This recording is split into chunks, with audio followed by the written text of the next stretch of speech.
10 common Facebook marketing mistakes. There are very common marketing mistakes that even promotion veterans commit on Facebook. It seems like even the very best of us are not immune to these common mistakes. It's a good idea if you want to save a lot of time, effort, and money at this point to become aware of these mistakes. This will decrease the likelihood that you will probably commit these same errors. Starting off paid campaigns with a bang. Do not start off your paid campaigns with a bang. Start with a free campaign first. Build your audience organically. Get some consumer intelligence. Then you should have the information you need to put together an experimental paid marketing campaign. Start low and slow. The worst thing you can do is to jump in with a massive budget and absolutely no clue. Starting a paid campaign with an immature page. If your page is very new or there's really not that much engagement yet, you might want to hold off on a paid campaign. You simply don't have enough target audience profiling information to base a successful paid campaign on. Using mass content posters with discovery tools. Many marketers use some sort of one-size-fits-all mass promotions tool for Facebook. They would discover all sorts of Facebook groups and pages, and then they would use this tool to spam those areas. Don't do that. You're not doing your brand any favors when you do that. All you're really doing is you're spamming. It's only a matter of time until you get banned. Promoting direct affiliate links or direct sales page links. There's an old saying, you can lead a horse to water, but you can't make it drink. By the same token, you can get a lot of people on Facebook to click on your links, but don't expect them to convert once they go to that affiliate sales page or your own direct sales page. Why won't people buy? After all, they did click on your ad, right? Answer, they haven't been properly qualified. In many cases, they click out of curiosity. Maybe they clicked by mistake. Whatever the case, you still did not get a sale. Posting direct links is not the way to go. You have to build confidence. You have to build trust first. Pulling random content and curating them based solely on keywords. You can't be lazy and just set Facebook publication tools up to just pull any and all content from Facebook that has something to do with your keywords and then just blast them out. You're just spamming when you do that. You have to be very deliberate and careful regarding the kind of content, whether curated or not, that you will associate with your brand. Rotating and republishing the same content over and over again. Have you ever gone to a Facebook page and it seems like all the content got reposted over and over again within the same day? The idea behind this practice is that the more Facebook audience members see the content, the more likely they will click through. It looks like you're just spamming your page fans over and over again. Don't be surprised if they unlike your page. Wholesale optimization of ads. Another common rookie mistake on Facebook involves paid ads. If you notice that one of your ads is simply not performing, it's very tempting to just come up with a brand new ad by completely replacing the ad with something that looks totally different. When you do this, you really don't know which part of the new ad is succeeding or failing. You're basically taking shots in the dark. If your ad's performance improves, you don't know what caused the improvement. You have to have some sort of strategy or method that will enable you to track where the improvement in your click-through and, ultimately, your conversion rates are coming from. Simply swapping out ads in total or in whole doesn't really give you the data that you need to make effective decisions. Copy and paste competitor ad strategy. Some marketers are so lazy that they would just look at their competitors and essentially just copy their ads. Of course, they're not going to copy word for word, but they still end up failing. How come? Well, your competitor spends a tremendous amount of money optimizing the ads that they're showing. Their ads work. However, you won't get a competitive advantage if you copy them wholesale. You can't just copy somebody's ad without knowing what you're doing. Indeed, only a certain portion of your competitors' ads truly deliver results. If you don't know what you're doing, you don't know what portion that is, so you're basically taking a wild stab at your ad's design. You may be saying the wrong things at the right time, or you're saying the right things to the wrong people. You end up failing. Quitting paid marketing too early. Many rookie Facebook marketers have a one-time, big-time mindset. They've heard of how awesome Facebook traffic is, so they put together some hard-earned, precious capital to run an ad campaign.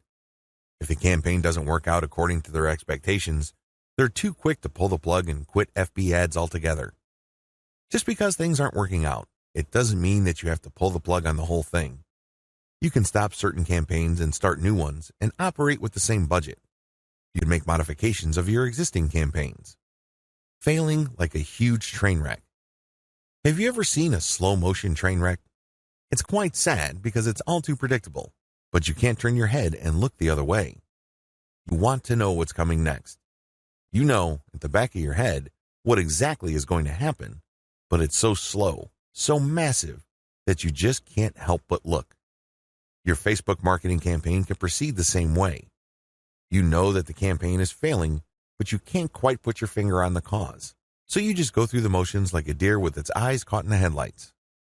Why not choose to learn how to fail quickly? Since you're not going to make 100% of your shots, learn to live with this fact and move on. Learn to fail quickly using a tiny budget. This way, you can run many different experiments. Even though the vast majority of them are failures, that's okay. You only spend a fairly small amount of money figuring out winning ads. Please understand the nature of the 10 mistakes above. Imagine yourself being in situations where these mistakes are likely to take place. Learn how to spot them well in advance. Prepare your plan B should you find yourself committing these mistakes. The 8 most effective ways to market on Facebook. Let's get one thing clear. There are so many ways to market on Facebook.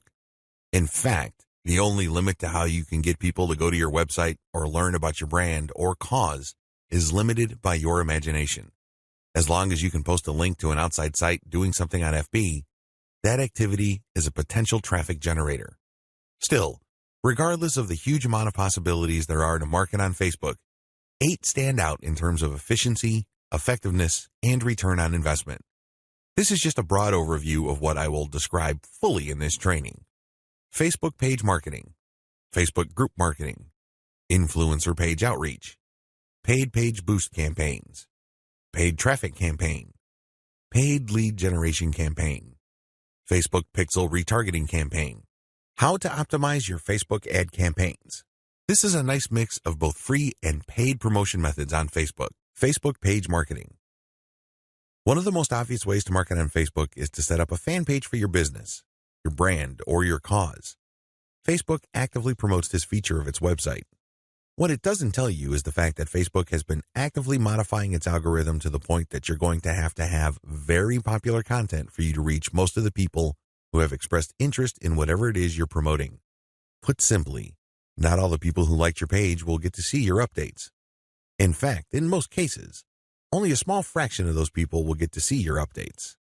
Sadly, Facebook is actively working to limit the free traffic exposure you would get until you can prove to it that your content is really popular with your page's fans.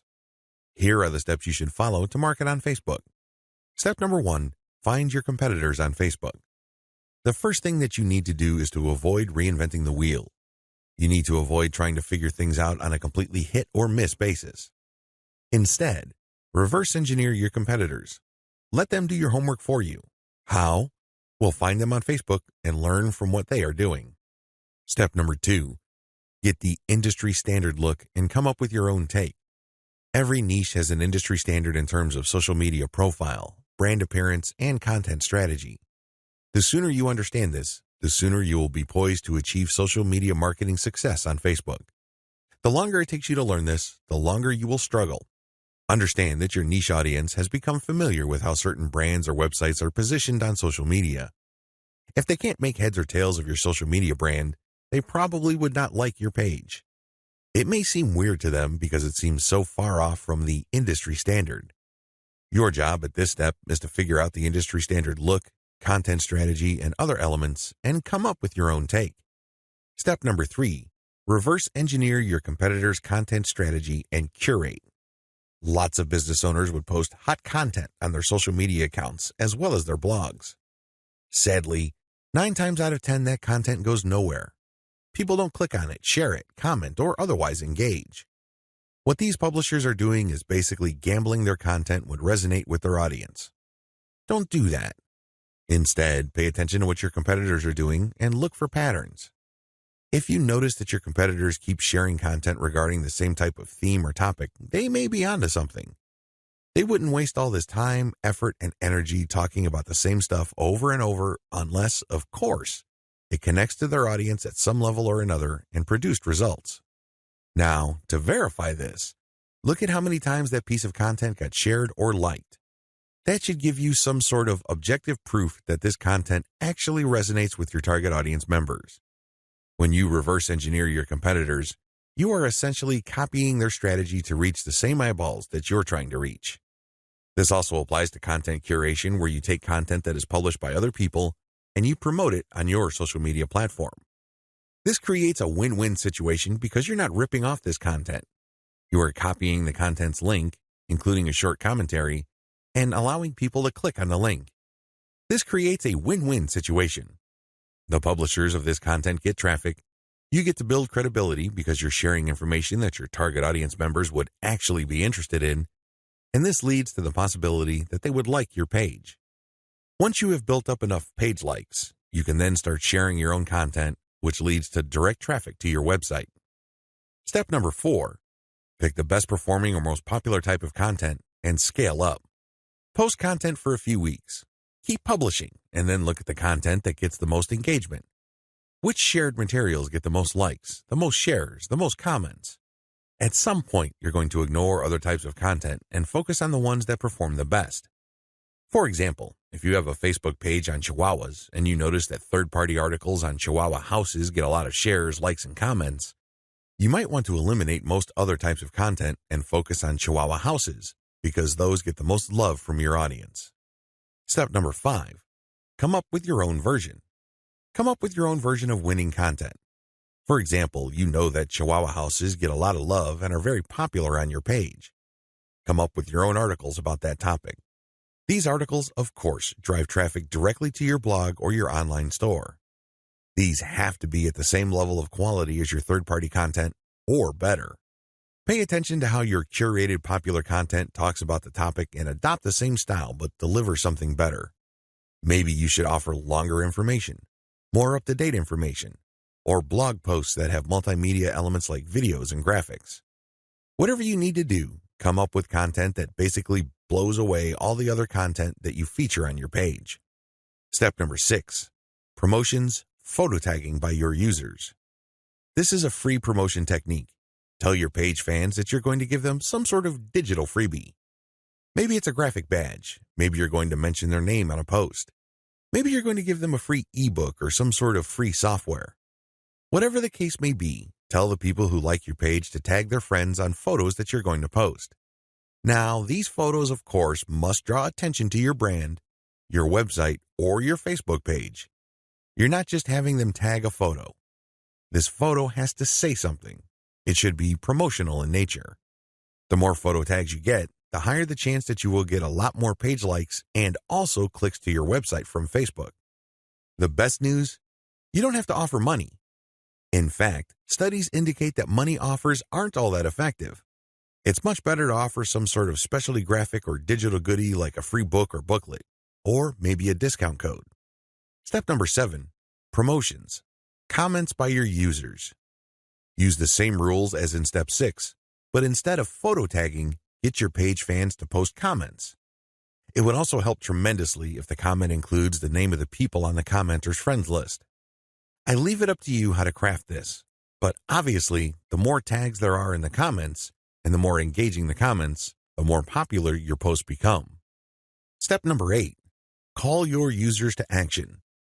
If you have people who have already liked your page, post occasional reminders to them that they should invite their friends. This works because birds of a feather flock together. Seriously, the main reason why you are friends with people in the first place is because they share roughly the same set of interests as you. People who share basically the same pool of interest tend to attract each other. Take advantage of this fact by calling your page fans to action so they can invite their friends. Step number 9, use insights to promote your page.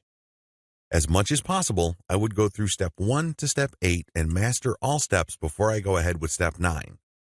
With step 9, you're going to be shelling out money to promote your page. After a couple of months, you can use Facebook's very robust audience profiling system called Insights to promote your page. You will know the right demographic, and you will also know the right posts and content to promote. Step number 10, boost your most popular content. Use Facebook's lookalike audience system to find people who are not currently fans of your page. This feature in Facebook's ad system enables you to reach new audiences who share roughly the same interests as the people who have already demonstrated an interest in your page. You're basically using Facebook's very powerful interest targeting system in terms of demographics and interests to get new eyeballs to your page. This can lead to more likes, which can lead to more readers of your content. From that point, you can then run targeted ads. Facebook group marketing. One of the most powerful ways to market on Facebook is through its group feature. Considering what's been going on with Facebook's algorithm for its Facebook pages, it's a good idea to have your own Facebook group as a backup. Although Facebook has been cutting back on the organic traffic it sends Facebook pages, it's still worth it to have a page because you get audience insights from it. Another great benefit of having a page is the fact that you can copy and paste content from that page to Facebook groups. When people see your content in a group, they not only see the content, but they can also see a like button. When they click that like button, you get a new Facebook page fan. The key benefit of having a Facebook group lies in visibility. Facebook has made it clear that they are tweaking their Facebook page to reward actual engagement. Apparently, Facebook groups are not as suppressed as Facebook pages. In terms of visibility, you stand to reach more of your group members than with the page. The problem with Facebook groups. While the visibility for a lot of people is quite good for Facebook groups, it depends on activity. If the individual group member is not all that active in your group, maybe the person isn't liking or commenting, they're not going to get as many notifications on their Facebook update section than somebody who is active. This is a big drawback. The vast majority of people who would join your own Facebook group are not going to be active. They're just there to read information. They're just there to sit back and check out what you have to offer. Here's how you promote using your own FB group. Create your own groups after your pages mature. The first thing that you need to know is that you should put up your Facebook group only after your page is matured. You want to know who your audience is on Facebook. You're not going to know that until you have a page up. Pay attention to the audience insights. The data set that you would get from that analytics portion of your Facebook management dashboard will let you know who to target. Once you have enough users, and this depends on your niche, you should then put up your group. Your group must be as identical as possible to your page. If you have a logo, put the same logo there. If you have some sort of motto, put the same motto or slogan there. The key here is to use your Facebook group as an extension of the brand that you're creating with your Facebook fan page. Give your group members a reason for coming back. This, of course, means original content or freshly curated content that you don't show on your Facebook fan page. You have to give people a reason for following you on as many different places on Facebook as possible. This, of course, boils down to premium content. Market to other groups. This is the most important part of Facebook group marketing, because if you were to just build your own group as a supplemental source of traffic for your page, you're probably not going to grow all that much. You have to go to other groups which have already done a good job attracting the eyeballs that you want to attract. There has to be a tight fit between these groups and your niche. Go to those places and become a credible poster. This means that you should refrain from just dumping the same content that you have on your page to these groups. Invest time in them to become a local expert or a credible authority. It doesn't take much. If you're the first person to always comment and your comments are always insightful or bring new information to the table, people sit up and pay attention. People can see that you are an asset to the community, and they are more likely to give you the benefit of the doubt when you share content that obviously comes from your page. Once you have established credibility, share your own page content.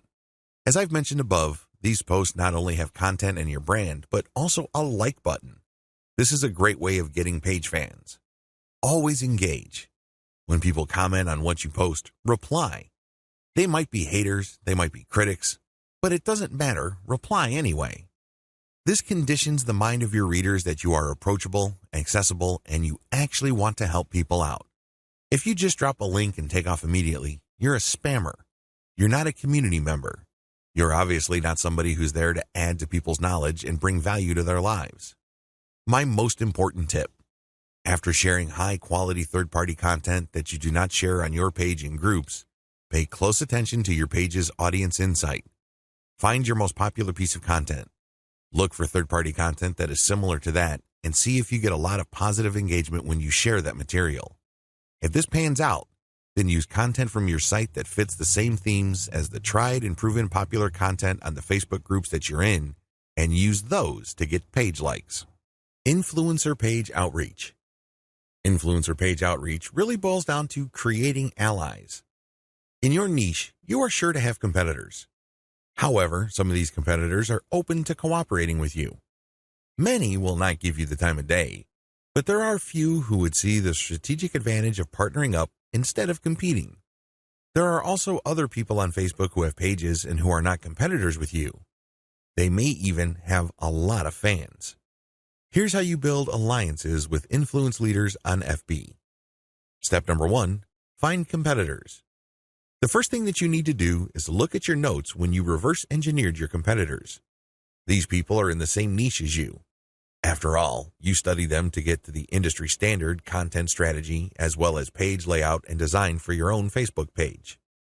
Next, you should look for non-competitors who specialize in your niche.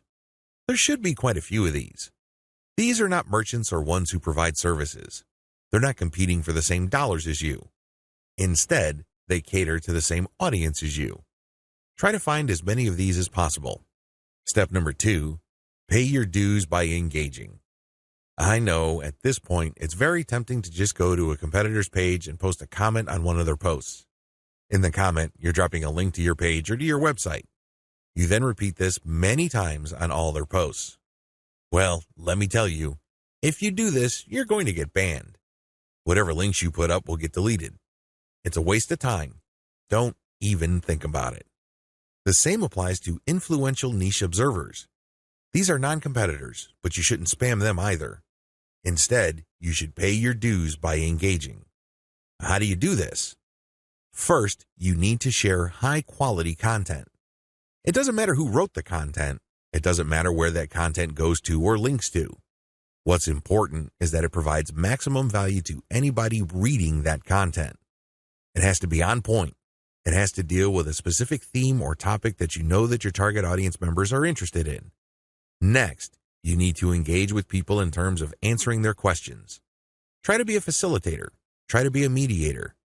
Try to be the go-to source of information for your niche. If people are looking for statistics, go on Google and find them the statistics they're looking for. If they're looking for a video, go to YouTube and search for the content that they're looking for. The more you do this, the more people will pay attention to you because, let's face it, in any kind of online group communication platform, only a very few people actually produce high-quality content. You can count them on one hand most of the time. Everybody else is basically a leech. They take and take information, but they only give from time to time, if at all. Be that expert. Be that go-to resource. Another way you can engage is by asking questions. Now, these questions should not be very basic or dumb questions. Instead, they should be deep, insightful questions. You can also ask questions that try to tie many issues together. Many people are concerned about many different issues. When you ask questions that tie all these together, it can be very useful.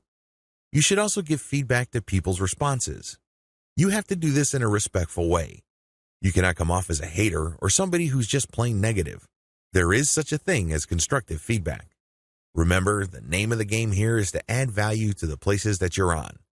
This means sharing information and enhancing information through proper questions and feedback. Step number 3, become credible, then reach out. At a certain point, people will start asking for you by name. People will try to reach out to you via Messenger. That's when you know that you have become an asset to these groups. That's when you know that you are on people's radars. You're not just this random person showing up every once in a while dropping a link. Instead, you're that person that helps keep these groups together. This is when you reach out. This is when you try to engage with the group admin. Usually, the best way to do this is when they engage with you. Maybe they mention your name, or they send you a message on Messenger. Whatever the case may be, try to wait for them, or reach a high enough level of engagement and acknowledgement from other community members before you reach out. What are you going to be reaching out for? Well, there are many different opportunities on the table. You can ask to swap content with your page. Most page admins don't have a problem with this. You can also ask for a shout-out. Basically, the admin of the page that you're on will tell page fans to check out your page because your page is a friend of the page they run. You can go through some ideas regarding joint events. Now, please keep in mind that this is not like a real event where people have to physically go somewhere, or you have to rent out some hall, rent out security, or get food. No. This is an online event, maybe a seminar, a live Facebook session conducted from 2 locations, or it can be an interview. Another opportunity on the table is, of course, guest blogging. You probably don't need me to remind you of how value-packed this is. Not only do you get eyeballs to your link, which can produce direct traffic, but you also get tremendous search engine optimization benefits if the partner has a high-value blog. You can also reach out for infographics. This means you create an infographic and you get the admin to post the infographic on their blog with a link back to you. Again, this boosts your SEO chances. Finally, you can collaborate on content. This is custom content intended for both your audiences. Regardless of how you cut it, influencer page outreach is a very powerful way to market on Facebook for absolutely free. Seriously, your only investment is your time. And what makes it so awesome is the fact that you are leveraging the hard-won credibility and authority of your partner. They've been there before. They put in the work and the time to develop a rapport and a solid brand with the people that follow them. When they give you a shout-out or they feature your content, or they co-host an event with you, they lend you some of their fame, which makes you credible. You're no longer some random stranger who came out of nowhere. Instead, people get this idea in their minds that if somebody they respect and admire recommends a new person, then I'll give that new person a shot. Maybe that new person is worthy of my admiration and respect. Building alliances with influential niche players is definitely worth doing. But please keep in mind that it does take time. However, if you are passionate about your niche and you view your Facebook marketing business as a real business, then this should not be a problem for you. Paid Page Boost Campaign. Another way you can get a lot of traffic from Facebook is by using a paid page boost. Basically, you are paying for the promotion of your page. This is different from a page post boost. You're not promoting the content of your page, you're promoting the page itself. This is a great way to get page likes and to broaden the statistical demographics of your page. And why is this important? Why is it a big deal that you get a broad statistical demographic snapshot of people truly interested in whatever it is you are promoting? You have to understand that Facebook works best when you target people by their interests. This is a bit tricky because if your page is statistically inaccurate as far as your niche is concerned, you probably would have a very faulty set of targeting parameters. You're not quite there when it comes to getting the interest of people you're trying to reach. This is why it's crucial that your page gets a truly honest snapshot of the range of interests as well as demographic information of the people who are actually interested in whatever you are promoting. This is hard to achieve if you are just promoting your page organically. Maybe you're not putting in that much time in getting the word out about your page. Perhaps you are just sharing the word on several groups that may not line up, demographically speaking, with your niche. Whatever the case may be, there might be a blind spot there. This is why I suggest that at least at a minimal level, engage in some sort of paid page boost campaign. Make sure your page is mature enough before you launch a paid page boost campaign. Make sure that your page has been around for a long enough time for it to build up enough user insight as well as engagement levels for you to accurately target the demographic you should begin with. This is important. If you're able to pull this off, then your demographics will help you run more successful campaigns involving your content or your direct traffic campaigns. These are campaigns that direct traffic from Facebook directly to your target website. You're going to do that primarily using a lookalike audience campaign. Make sure you're ready for a sponsored page ad buy. When you're buying a sponsored page ad campaign, make sure your page looks good. Make sure you're sending the right signals both in terms of graphics and text. You don't want to waste your money, so make sure that at least everything looks like it's ready to go. There has to be enough solid content on your page. This increases the likelihood that you will get a decent amount of page likes. Where does all this lead to? As I have mentioned above, if you get a lot of page likes, you will be able to target your intended audience better. In addition to that, you may be able to increase your reach because the more people that like your page, the bigger your base visibility becomes. If a lot of those people actively engage with your content, that percentage increases, but you're still dealing with the reality that your content will only reach a fairly small percentage of the people who have expressed interest in your content. When you increase the total amount of likes you get, you still have that same small percentage, but the raw numbers are bigger. Believe me, 10% of 100 is definitely going to be smaller than 10% of 100,000. Which position would you rather be in? This is why it's always a good idea to build up your page likes. Hand in hand with this is the fact that you can profile your users better, as I've mentioned above. This higher level of profiling paired with better content management and targeting on your part can lead to more content visibility. How come? Well, your reach can increase because of higher engagement levels. If you pay attention to what kind of content people really like on your page, and you produce more of that content and you fine-tune it so people are more likely to engage with it, this can increase your organic reach. This makes your content more visible. What is engagement? Well, people can share your stuff. They can like, they can react, they can comment. Whatever the case may be, get them to do it. And the best way to do this, of course, is to make sure that the right people are attracted to your page and you put the right content in front of the right eyeballs. Unfortunately, this doesn't happen overnight. It is neither smooth nor easy. It's one of those things that you figure out on your own on a trial and error basis. But you do have powerful tools like Facebook's Audience Insights to see which content is resonating with your audience members. You can't just set this up and forget about it. You have to actively monitor it. You have to look for patterns. But the crucial ingredient to all of this is that your page gets enough likes. That's why you have to promote it at some point. Paid traffic campaigns. For this section, I'm defining paid traffic campaigns in two forms. I can pay to boost the post, or I can pay for direct traffic to my target website. Please note that I have presented this information in that order. Boost posts first, and then pay for direct traffic. There's a reason for this. If you don't master Facebook's traffic to your page posts, then it doesn't make sense to go directly to your target website. You probably are going to spend a tremendous amount of money, time, and effort only to have very little to show for all that. It's better to boost a post in a strategic way so you can understand what kind of content connects with your intended audience. You will then be able to drive traffic to your website. You're actually killing several birds with one stone. By focusing on boosting a post, you can get more page likes, you can get more branding opportunities, and you can also get click-throughs to your target website in the form of a content link. Here's how it works. Post boosts. First, target a lookalike audience based on your user insight demographic. In other words, Facebook is going to show your ad to a fresh set of users who share the same demographic details and interests as your current page fans. People with these similarities are more likely to like your content. You're not going to pay Facebook to show your post to people who have already liked your page. Instead, you are trying to get fresh eyeballs to your page posts. You do run quite a bit of risk. Existing audience post boosts.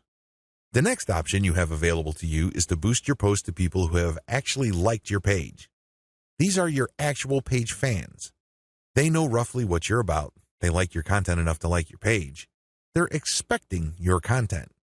Unfortunately, like I said earlier, Facebook only shows your content to a small fraction of people who liked your content. Unless your fans select see first when they like your page, Facebook will use its natural algorithm to select the initial group of eyeballs that will show your page content.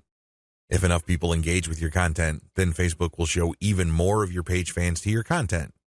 However, it's never going to show it to 100% of your fans. That rarely happens. This is why it's a good idea to boost your post to reach more of the people who have liked your page. The upside to this is these are not virgins. They've seen your page. In fact, they've seen it and liked it so much that they have clicked the like button and want to see your content. At least you know that there is some sort of interest there.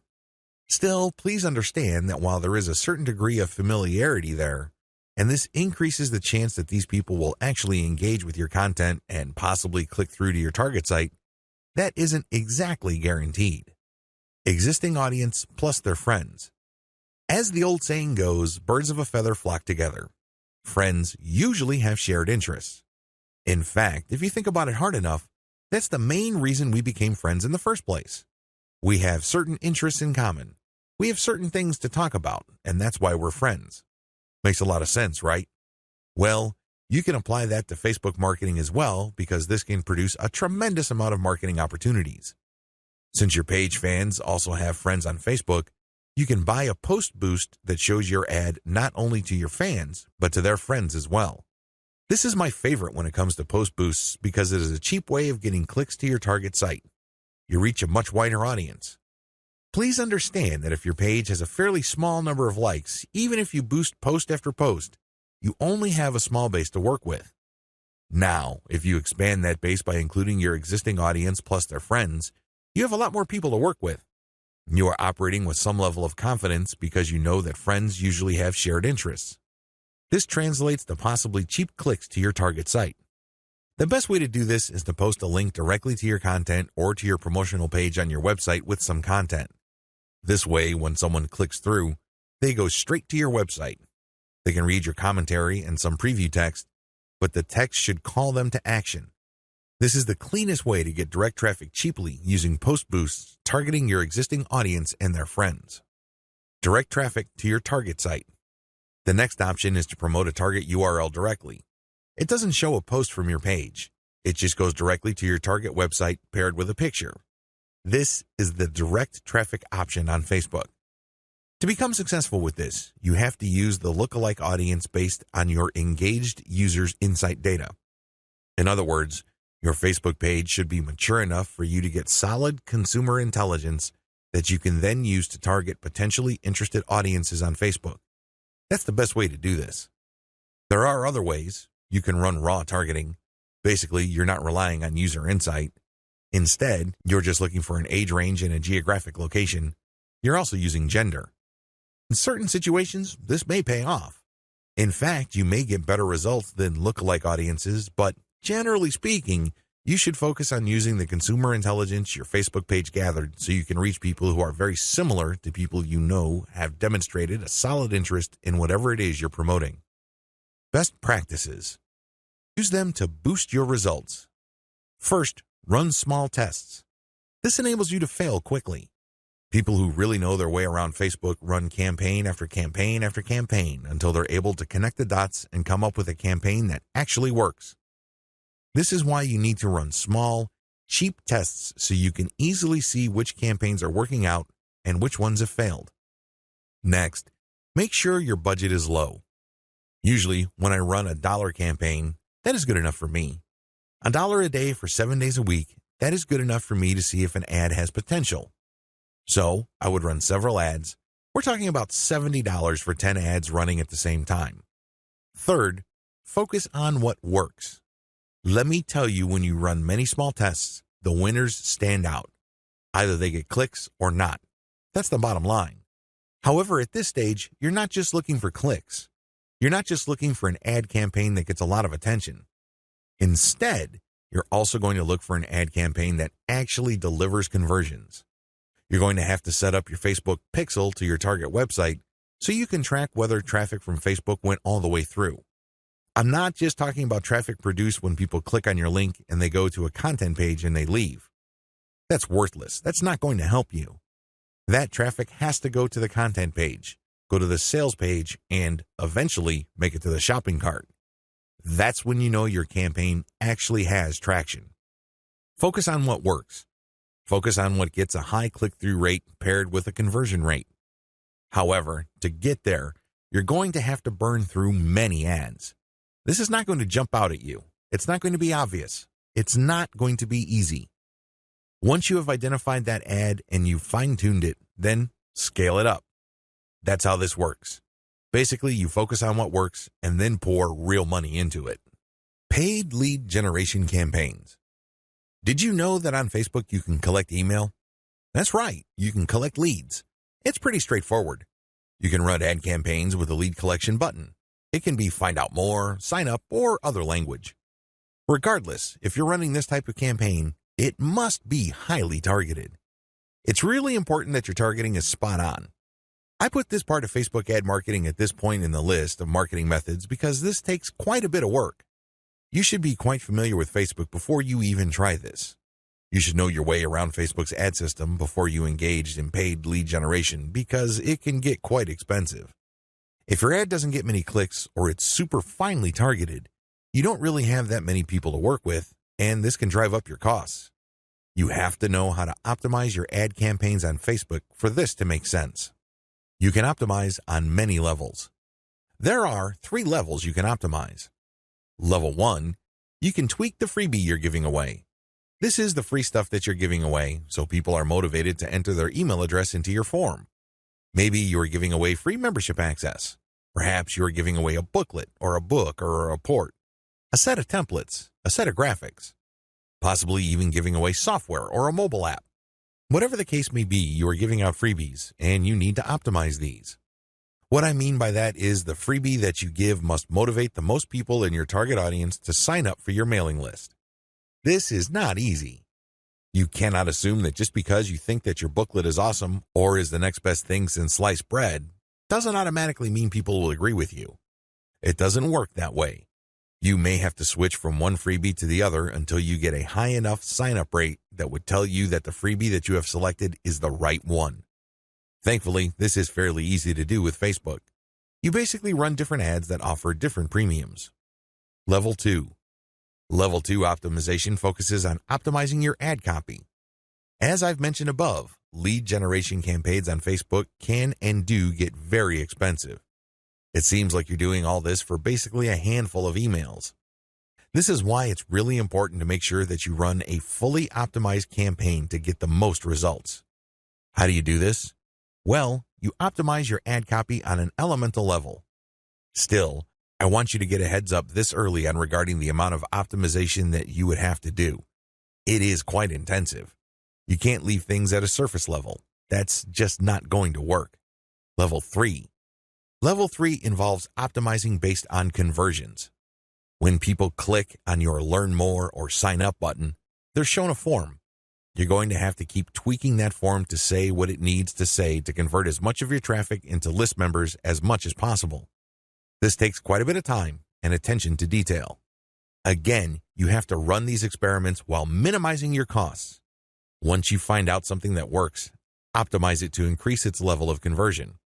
Once you have picked a winner that cannot be optimized any further in terms of conversion rate improvements, that's when you scale up. That's when you pour in the dollars to reach as many people as possible to boost your mailing list sign up. Facebook Pixel Retargeting Campaign. Facebook enables you to put their tracking pixel on your website. It will then track when people go on your site. If people end up at your shopping cart, for example, you can then run an ad reminding people about your site or reminding people about the products that they almost bought. They see these ads on Facebook. Whatever the case may be, Facebook Pixel Retargeting gives you another bite at the apple. One of the biggest problems with e-commerce is that prospective buyers abandon their shopping carts. A large chunk of these buyers simply decide at the last minute or at some point in the buying process to dump their shopping cart. They don't follow through. This is where the retargeting campaign begins. It's basically a way of reminding people who have already expressed an interest in whatever it is you're offering to come back. If anything, you recycle traffic that you have gotten from Facebook. Another benefit of this technology is that it pulls traffic from Facebook that you did not get from it originally. For example, if you did an independent marketing campaign completely free of Facebook, but you put a Facebook retargeting pixel on your page, when people from that independent campaign, maybe it's a forum promotion or search engine optimization or another social media platform or whatever source, go back to Facebook to check their accounts, your ad will show up. Sounds awesome, right? These are all possible through a Facebook Pixel retargeting campaign. There are 2 steps to it, and it's pretty straightforward. Install Facebook Pixel on your website. The first thing that you need to do is to install the Facebook tracking pixel on your site. To do this, you just go to Facebook's business section and look for their pixels instructions. It's pretty straightforward. Even if you're using WordPress as your content management system, installing Facebook Pixel is a breeze. Next, you need to make sure that you drive traffic to your site. This means that you have to let traffic flow to your site for quite some time before you launch a retargeting campaign. It's not a good idea to launch a campaign as quickly as possible. You have to have enough targeting pixels installed in people's browsers for this to make sense. Otherwise, there are just not enough people to work with. Now, keep in mind that if you are in a niche that has generally low traffic levels, then you would have to conduct your campaign even though the overall traffic flow to your website is fairly low. Run ads on Facebook for retargeting.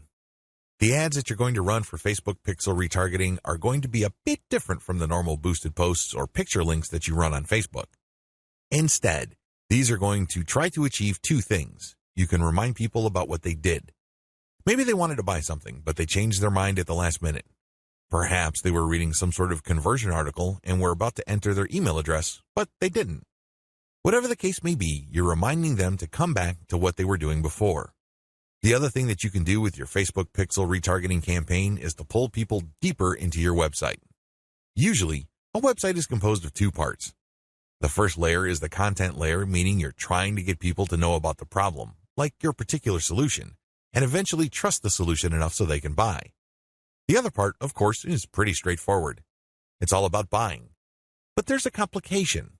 A lot of people would go through the content layers, but they never make it through to the actual buying part. They never make it to your conversion page. This is where retargeting ads that pull people deeper into your website makes a lot of sense.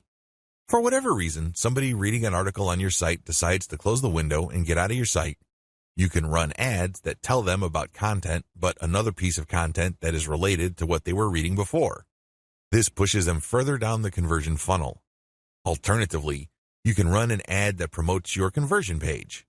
Basically, what you're saying to the prospect is you've figured out what my website is about, and you have a clear understanding of what I have to offer.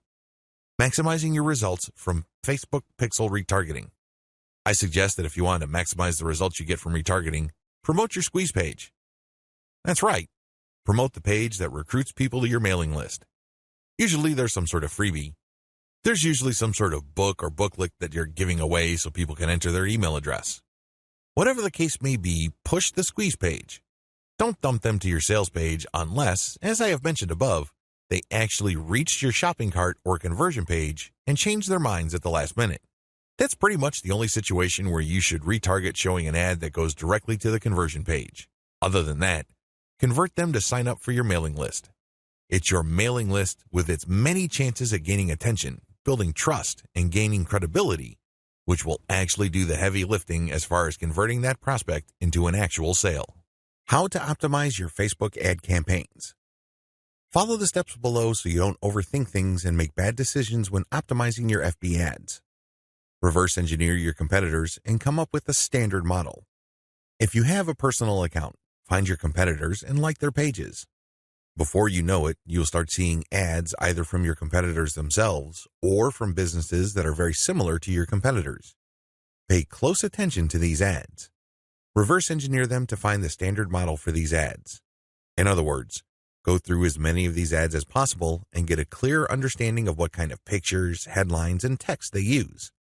Also, if they are mostly promoting posts, pay attention to that.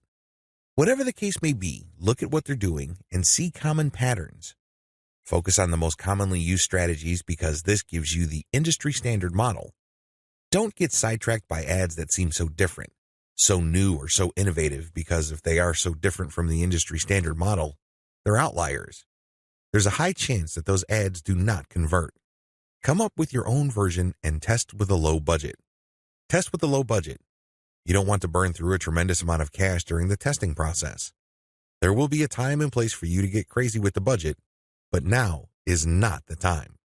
Create variations and test. Now that you have come up with your own version of the standard model, create variations of it and then run low-budget tests.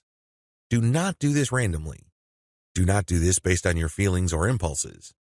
Instead, you have to follow certain rules on how to create variations. Otherwise, you wouldn't know which part of the ad accounts for its greater success. I've seen this happen many times. In fact, I've committed this mistake before. I would take an ad and test it. I would notice that it's not getting that many clicks, so I'd change half of the ad. Maybe I change the picture and then the headline, or I would change the heading and the description. Whatever the case may be, I would change half of the ad, and sure enough, it would improve. But when I try to improve things again by changing the other half of the ad, it falls apart. You want to establish a way of effectively tracking which changes accounted for which improvement. By using this method, you can optimize parts that work to reach peak convertibility and then work on the other elements of the ad that could use some improvement. However, you have to do this in a systematic way. I've described this in the section below. Pick the winner and make further variations. Now that you have made variations of the original and you ran a test, there will be at least one winner. It gets the most clicks and conversions. Make variations of it and you run the test again. Keep testing until you find the ad that delivers the best return on investment. The end of this process is pretty straightforward. You keep making variations and you keep testing on the cheap until you find an ad that delivers the best ROI. In other words, it delivers the most conversions while costing very little money. I know it sounds like a fantasy at this point, but it is doable with testing. Scale up. Increase your ad budget to your winning ad to pump a massive amount of traffic to it. You should only do this when you are dead sure that you have a winning ad on your hands. In other words, you have tested it rigorously and have optimized it to the point that it cannot improve its conversion rate any further. That's when it's ready to go big time. Make sure you optimize on an elemental level. The big problem with the ad optimization method I described above is how do you know which part of the ad to change up? How do you know which part of the ad to optimize? Wholesale variations do not work. You can't just take an ad, see that it doesn't work, replace it with a completely different ad, see that it doesn't work, and then repeat that process. Even if you're spending very little money, it still burns a tremendous amount of time, effort, and opportunities. You need to have a better way to turbocharge your results. Vary on an element-by-element basis. I would take an ad, and I would restrict my optimization to a specific element of that ad. Every ad actually has many elements. There's the graphics, the heading, the description, the link. I would start with one element, and I will come up with different versions. The most obvious part is the picture. So I'd play around with the different pictures and see which gets the most clicks. I would then come up with a variation of that picture and see if I can improve my click-through rate. Again, I'm spending very little money here. I just want to see an improvement in click-through rate for that element that I'm varying. Once I have reached a plateau and I can't improve any more on that element, I would then switch to another element. For example, if I'm running a campaign for dog food and I notice that my best performing picture after a series of variations is a picture of a Chihuahua that seems to be smiling, I will keep that picture, but then I will then switch to the next element of the ad, which is the headline. I would then keep varying the headline to see if I can improve the conversion rate of that ad. Once I've reached the ceiling or a plateau for improvements in conversions due to headline changes, I then move to the description. Do you see how this works? You know that you have to vary an element if you keep picking the winning variation. You do this with small tests until the whole ad is optimized. After all elements have been optimized, scale up your ad buy. Once I've gotten an ad that converts much better than its original form, and I've gone through all the elements, now is the time to scale up. This is where I pour quite a large amount of cash into my Facebook ad campaign to boost traffic.